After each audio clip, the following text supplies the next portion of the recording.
I am here in Arklow in County Wicklow in the home of Lucky Khambule, a migrant rights activist and somebody who probably knows more than most how some of those people who have fled Ukraine in recent weeks are feeling, because Lucky, you spent 4 years here in our direct provision system. I'm wondering what you make of the government's response to those who have fled Ukraine and have sought refuge here in Ireland. Thank you for being here, firstly. My response is that we welcome the response of the government in relation to the wars that happened in Ukraine. And we are in solidarity with the people of Ukraine as a whole. And we welcome them here in Ireland.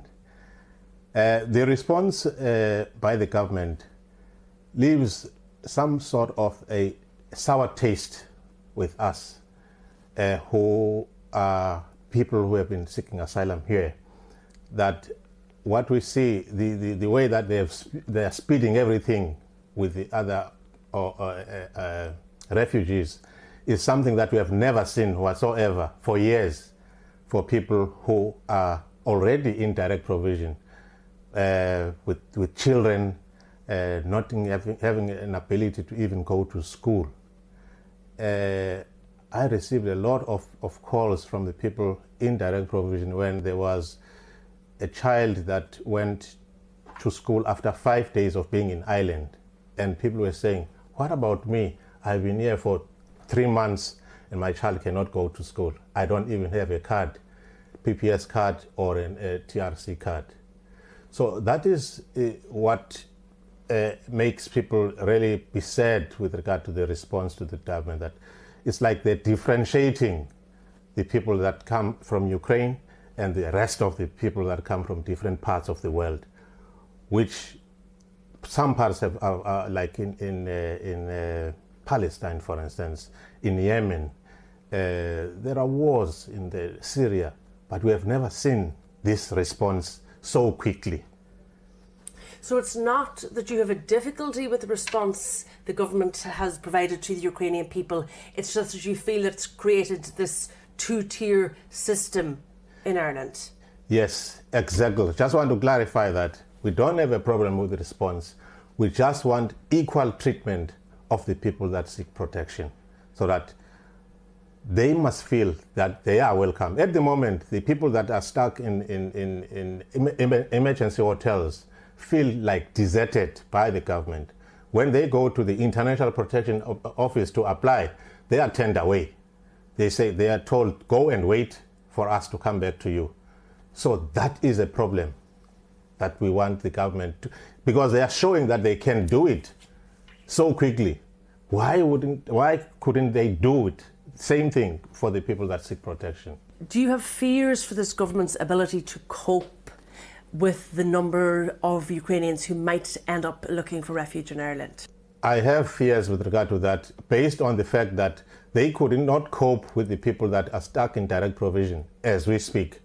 And with the numbers that are coming, I don't see them coping. And I foresee the fact that at the end of the day, the people that came from Ukraine will end up in direct provision centers. Mark my words, that will happen. That will happen, because they cannot cope I know they've got plans in a short spell of time, but those plans are not sustainable. But do you accept, Lucky, that we are Irish, but we are Europeans, and this is a war in another European country, 10 million people displaced in 3 weeks. The government felt compelled to act, and to act quickly.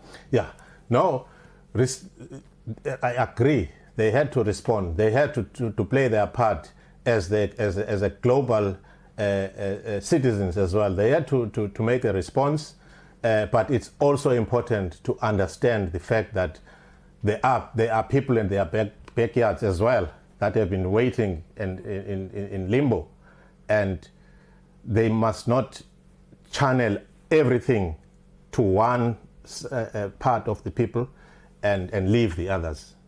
That is the message. Let everybody be treated equally. Because when everyone, when they are here, they are already safe. We feel safe once we get here. Everyone feels safe when we get here. But we want services to be provided equally, not to be tiered, that this one is more important than the other. That's why we see hypocrisy in it. We see hypocrisy, but what is good for the other must be good for the other as well. So we have a problem with that inequality that we have seen, you know. So we want a big change, really.